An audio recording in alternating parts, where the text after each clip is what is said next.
Monsieur Ciré. Monsieur le Président, Messieurs les ministres, mes chers collègues, je voudrais parler plus particulièrement du bénévolat dans le secteur associatif. Je souhaite profiter de nos débats pour évoquer un sujet dont on parle depuis longtemps, mais sur lequel on ne parvient pas à progresser, celui du manque de reconnaissance du statut du bénévole. On est tous d'accord pour reconnaître que le bénévolat de nos concitoyens constitue une formidable richesse.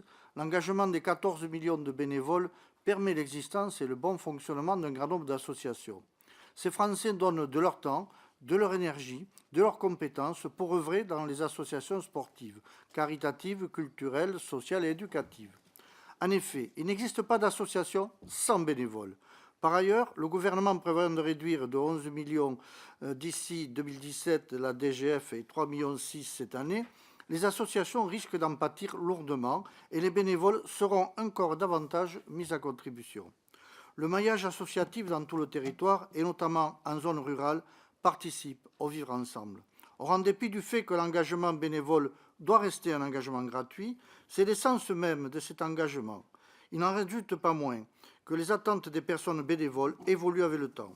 Aussi, la question du statut se pose.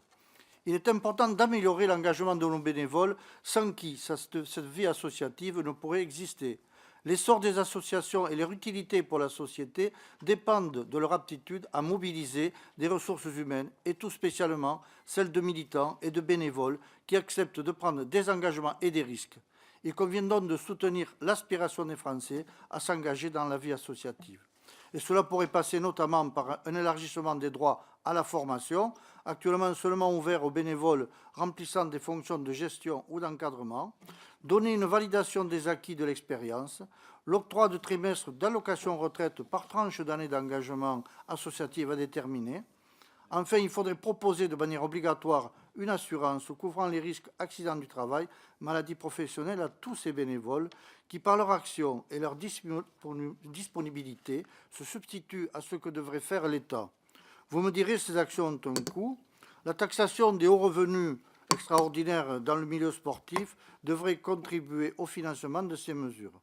Aussi, alors que l'engagement associatif a été choisi comme thème de grande cause nationale 2014, j'aurais souhaité savoir, Monsieur le ministre, quelles mesures le gouvernement entend prendre en faveur d'une reconnaissance de ce statut du bénévole.